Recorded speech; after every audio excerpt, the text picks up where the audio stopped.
Cheese is an element for me that brings people together.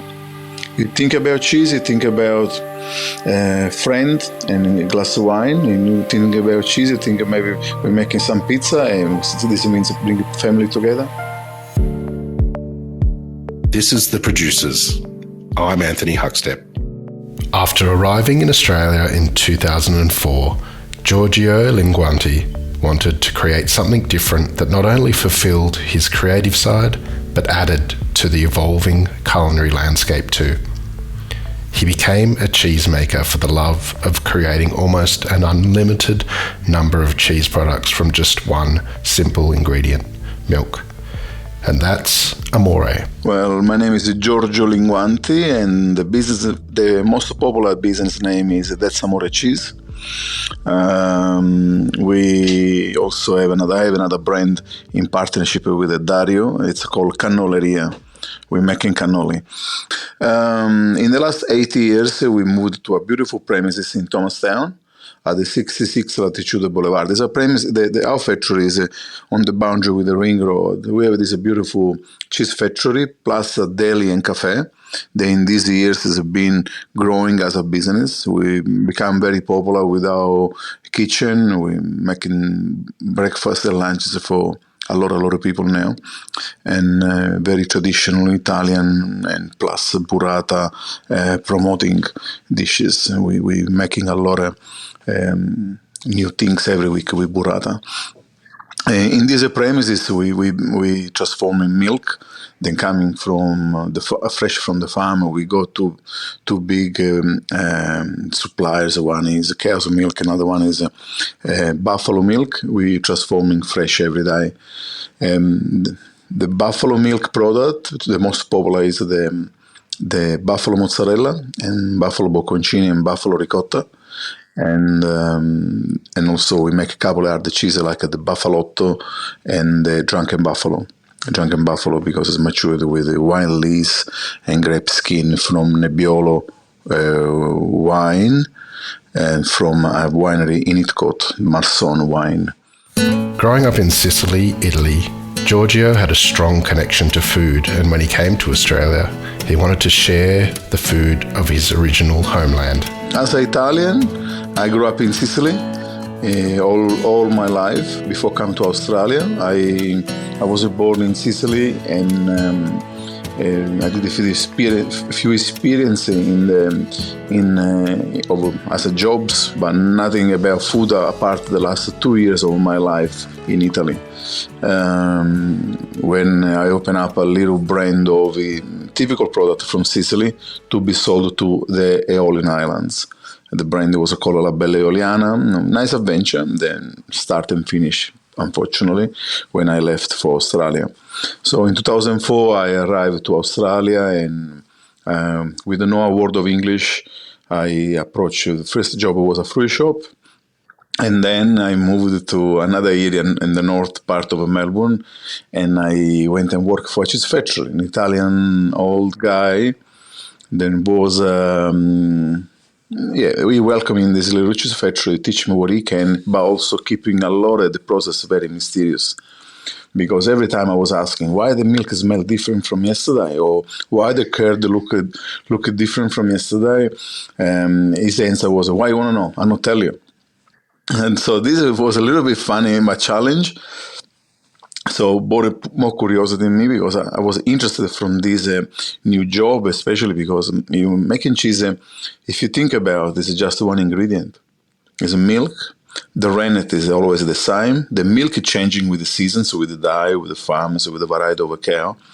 It's a live element, but the rennet is a rennet.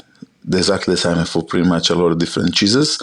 Starter culture, it's exactly the same. Can change, but these are the ingredients. There's nothing else. It's all about in the way you process and you make the difference between temperature and timing and the way you cut and the way you and pH. There's so many little things involved, but and it can make a so big difference.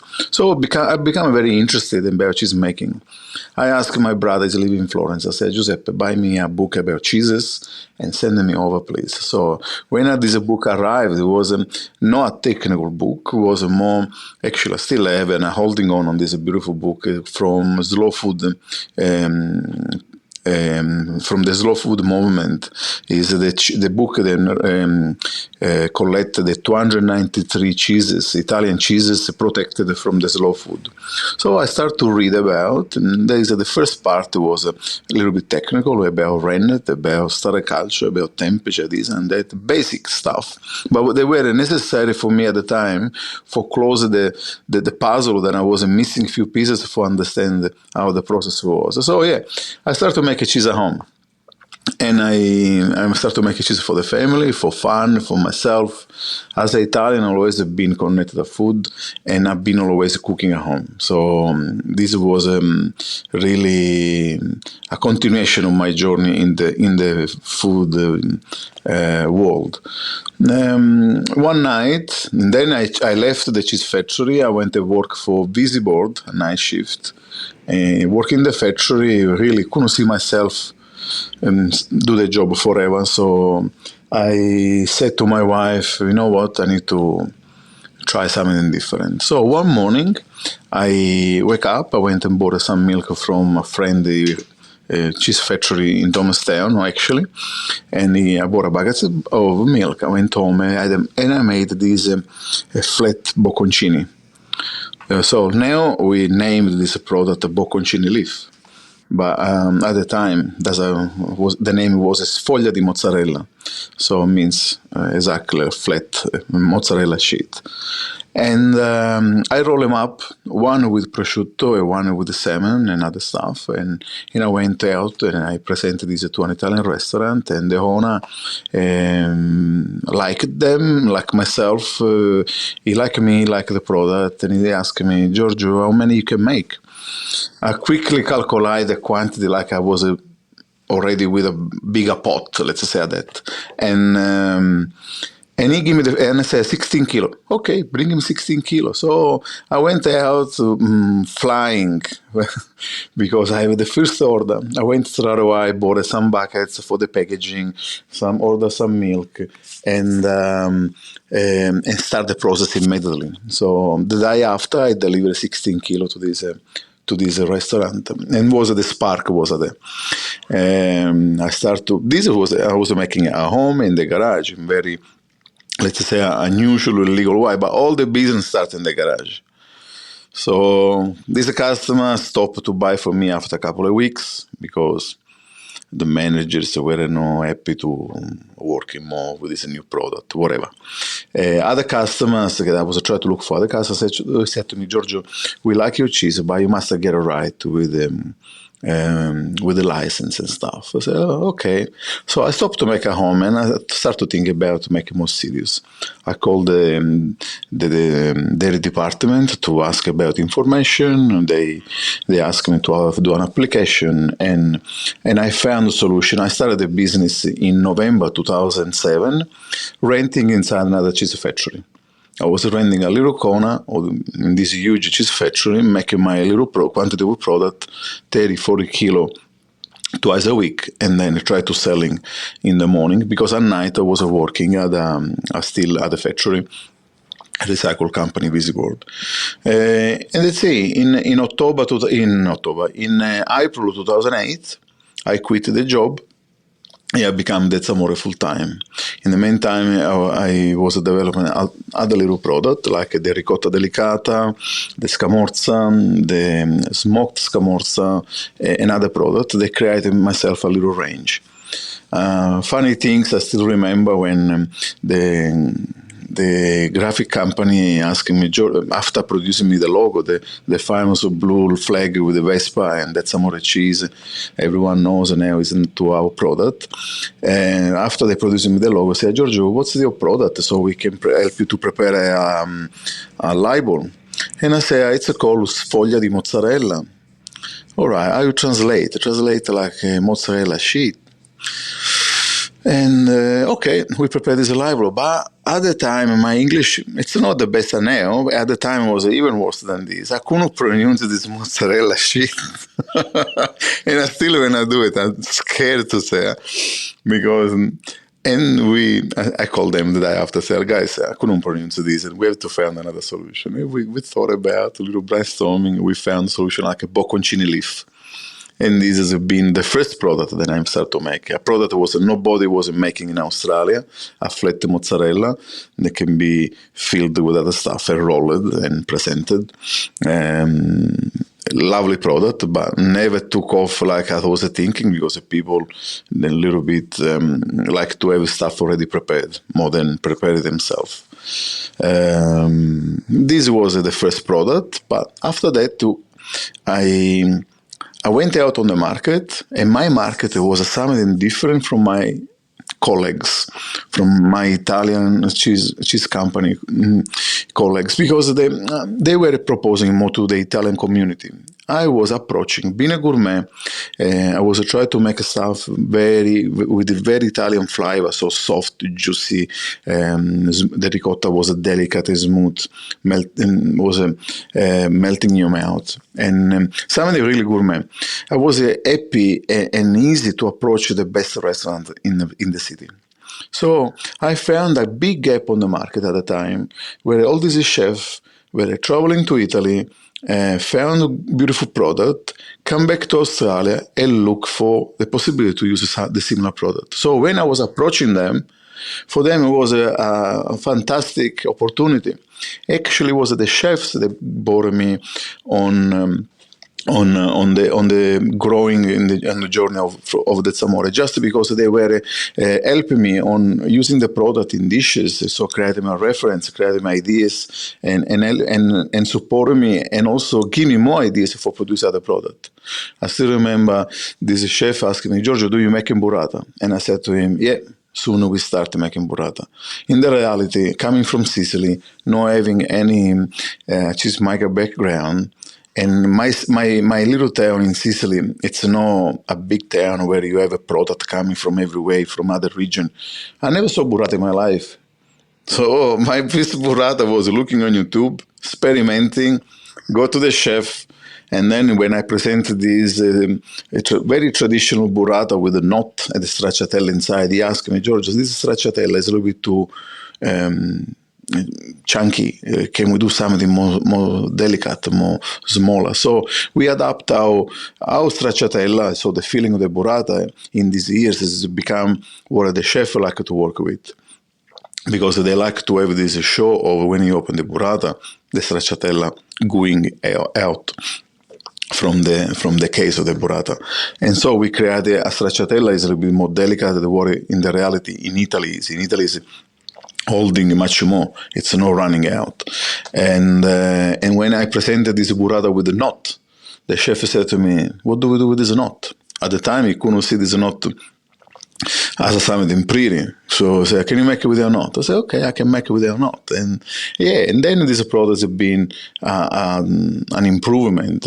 We've been always changing things, changing packaging, improving. Because from, in particular the burrata, but everything, starting from food services or starting from the chef and the restaurants and the cafe, then there's people asking the product to the deli. So the product, there was a demand on the retail side. We started producing something. We try to improve the shelf life to have a few days extra and go in retail. And this has been our adventure. A very special and unique cheese, burrata relies on many things to make it just right. Well, the burrata, it's become now one of the most famous Italian fresh cheese in the world. It's not just Australia, the burrata is super trendy. Italy, everywhere in Italy, from north to south, you found chefs proposing burrata for making more rich and more interesting the menu. But also you found this in Canada, in America, everywhere in the world. The burrata has become the representation of Italian style cheeses. Of course, mozzarella in general for pizza, and Parmigiano, but now the burrata is the new trend. The burrata is a super fresh cheese, originally coming from Puglia. Puglia is, for who try to remember the shape of Italy, like a boot is the heel of the boot. And was invented pretty much in the 60s, 1960s, when there was this abundance coming back to the world after the war, and they were tried to utilize the leftover from the mozzarella production, because the filling was a little piece of mozzarella. They were at the end of the production, so they were shredding this by hand and mixing with cream, and they were collecting the cream from the... What happened when you stretch the mozzarella? You stretch the mozzarella with hot water. This water become full of cream. Then if you let it cooling down with this water, you have the cream going up on surface. You collecting that. And it's a beautiful cream. You can separate it from the water. You can make butter, or you can make the stracciatella. This is what was used at the beginning. So they were making this stracciatella and then pour it into a mozzarella case to hold on everything. This is the way it was invented. When I started, I was trying to reproduce the same concept. And again, so the secret is, for my personal opinion, and what's also the difference we have between Australian burrata we're making and the Italian burrata. At the moment, the high demand of burrata in Italy, the shortage of cream, pushing the producer to producing burrata with UHT cream. So if you go in Italy, you will have potentially 95% of the time, you will have a stracciatella made with UHT cream. And UHT cream is not just cream. There's a cream and other additive, and plus is a shelf-stable product. In Australia, we have access to much more fresh cream, beautiful, from our beautiful farms, and so the product become already more gourmet. And also another important thing is the quality of the milk you're using, because on the fresh, the milk is the key of making good cheese. It's one ingredient. If you don't have a good milk, forget about making good cheese. In Australia, we're so lucky. We have our cows. They are able to enjoy the sun, the pasture, all this beautiful land with green grass. The cows, they're happily eating on the field. Difference from farming in Europe, in the Middle East, in Europe and America, where the majority of the cows, for improve the productivity, they've been keeping in the shed, often in the shadow, where they get fed with whatever the farmer decide to give it to them. It can be good food or bad food. What it means bad food is the milk going to bottle for coffee.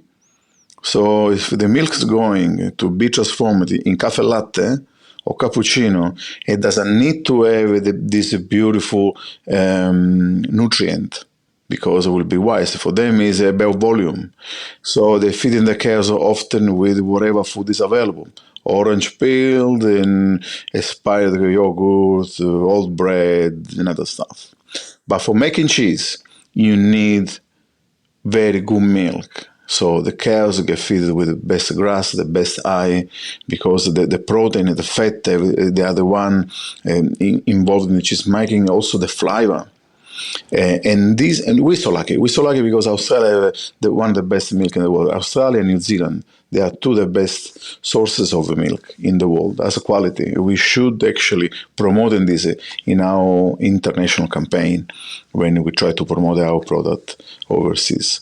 Going back on the burrata, to this beautiful milk, we are able to produce a beautiful fresh cheese and fresh mozzarella. The good things about burrata have to be super fresh. So my suggestions to followers and cheese lovers that approaching the burrata is try to, when you buy, don't put in the fridge and wait the last day of the shelf life for enjoy. Buy and enjoy straight away. Of course, leave it out of the fridge 1 hour at least, so room temperature. It will make the product more tasty, because all the creamy, it will be more, room temperature will be more enjoyable. and there's so many applications also. The burrata is important to the curd on the outside the case to be, for my personal opinion, to be a no super overworked curd. Have to be something when you have to be able to enjoy the knot, to enjoy the the case as well, not just the filling. So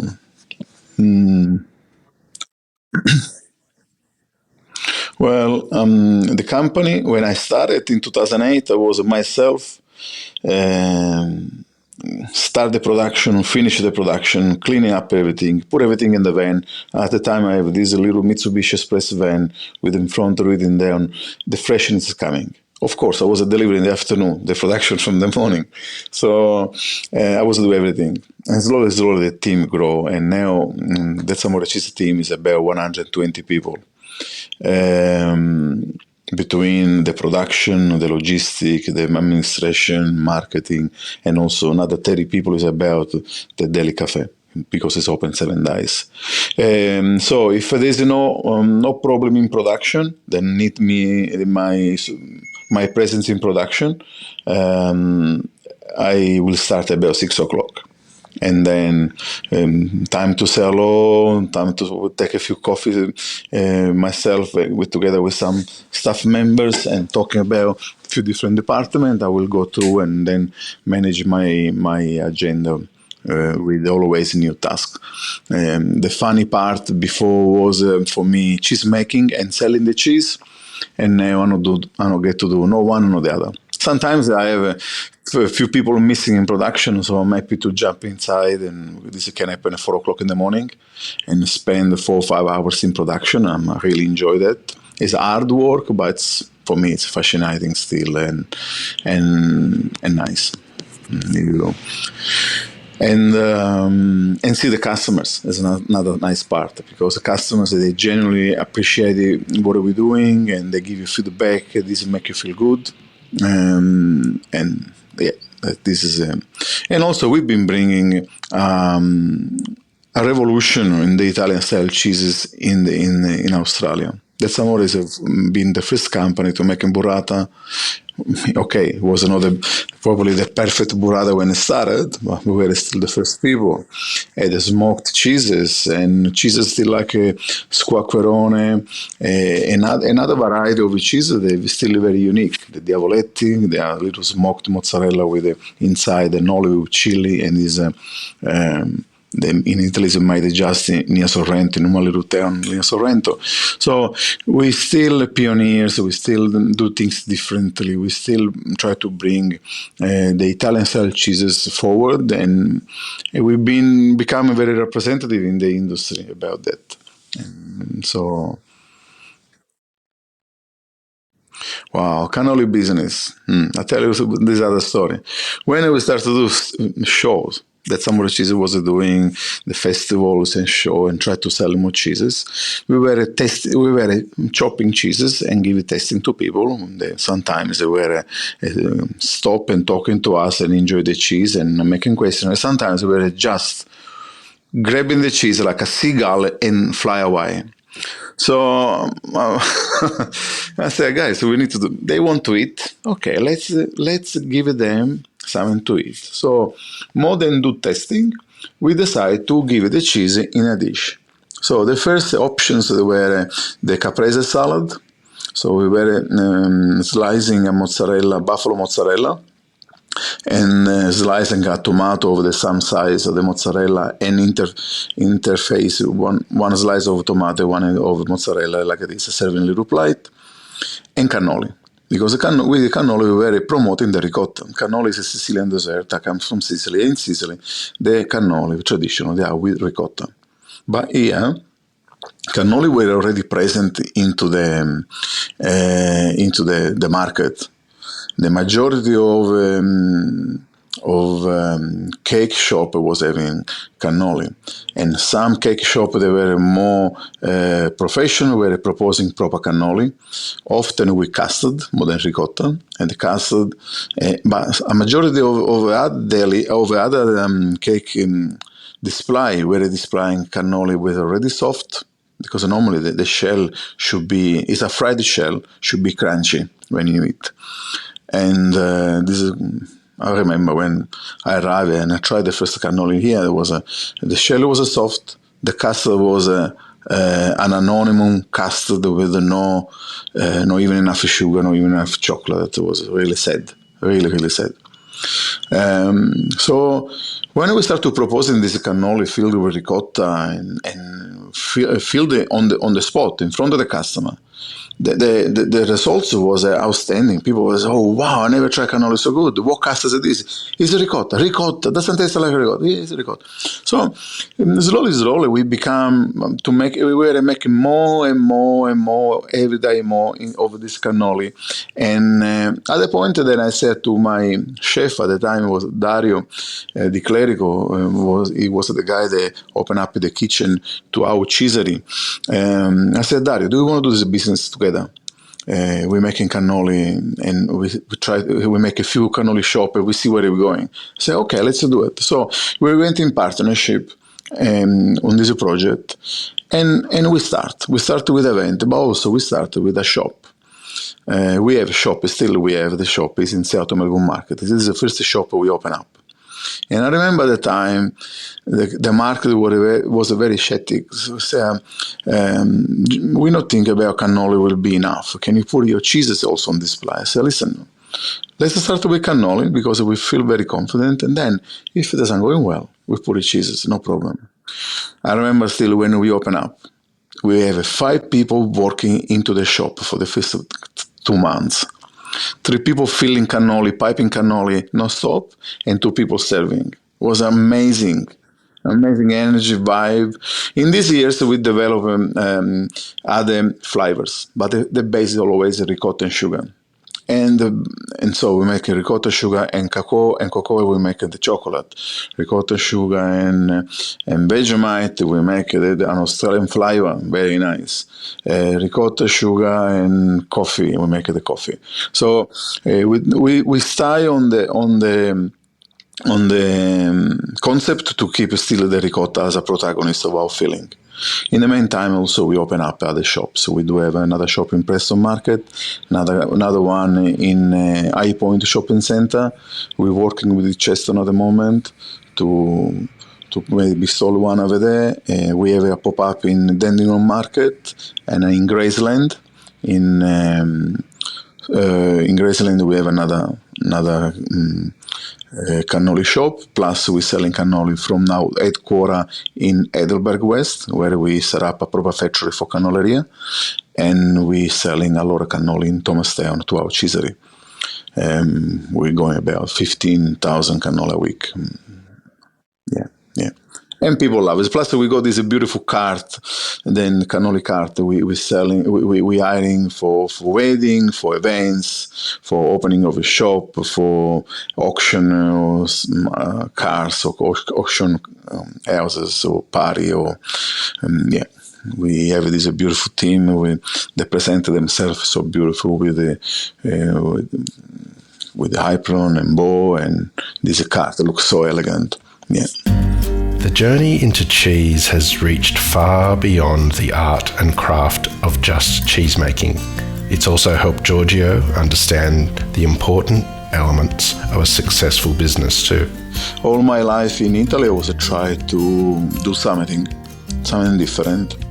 I'm always a very creative person myself. And I don't know if when I read the book Rich Dad Poor Dad, I don't know if you know about this book, Rich Dad Poor Dad. And I was one protagonist of this book, because my dad was telling me, Giorgio, you can do business. Well, we know business family. I haven't taught you business. You got no money, you can do business. And this was his idea of life. So when I come to Australia, I don't have anybody can tell me, you can do this, you can do that. So, and I started a business, and the business was going well, and I was keeping growing and every day success from new customers, new event, new product, and keeping growing. And first of all, making myself become I become a business person, entrepreneur, and everything. The beautiful thing about what I do is that I being the boss. And I don't even need to ask much, apart consulting my team on doing this or that. Then I can, if I have an idea, I can try. Sometimes you win, sometimes you lose, sometimes you is a success, sometimes it's a failure. But we try always new things and satisfy my creativity. Changing my life, yes. Create this adventure of That's Amore Cheese now involves so many people. First of all, the people that work in the organization. We have a 120 family supported themselves with That's Amore Cheese adventure. We supporting so many business with our product.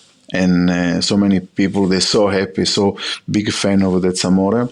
We transform the Italian style cheese perception in Australia in completely different way. And now we try to work together with the farmers for bring them on a spotlight of what they're really doing. Our farmers, dairy farmers, they are the real hero in 2023 into the environmental life of the world. Nobody knows. People do a lot of stuff. They do a lot of good stuff in the city. There's people recycling. People look after the not wasting water. Don't waste this. Don't waste that. But this is limited to the city. Dairy farmers look after the countryside for us, for the environment. They don't spray the land. They needed the insect for keeping impollinating the grass, and they planting tree for the shelter for the cows, and this tree bring back wildlife like koalas and possum and birds, all different sorts. And they love what they're doing, and they are the only one. Because I don't want to talk about the conventional agriculture, but if you go in a land of whatever, broccoli, cauliflower, or whatever, you don't found a butterfly, a ladybug, or an insect, or a little mouse, or a little bird. You don't find anything of this. You find this just way. If it's a dairy farm, yes. If it's organic vegetable producer, yes. Biodynamic, yes. But otherwise, there is so the farmers, the real hero today in the environment of the city, because the only one living in the land is them and the other vegetable producers. These are the people living in the land, and the one doing really something good for the environment. These are dairy farmers, the people they don't know about, and we try to bring them on the spotlight to really be appreciated for what they're doing. And so going back and drink milk, real milk, it will be something good. I can understand the benefit from alternative milk, but the milk has some goodness that you couldn't find in soy, honestly, or other stuff. Cheese is an element for me that brings people together. You think about cheese, you think about friend and a glass of wine, and you think about cheese, you think maybe we're making some pizza, and this means bring family together. You think about cheese always, you enjoy with somebody, and for me this means connecting with other people. The melting pot of culinary influences down under have helped create one of the most exciting on the planet. And That's Amore is one of Australia's most inspiring food stories.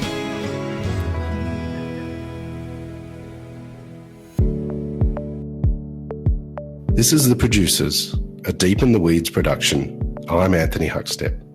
Stay tuned as we share the stories of producers, farmers, makers, and growers, the true lifeblood of the food industry.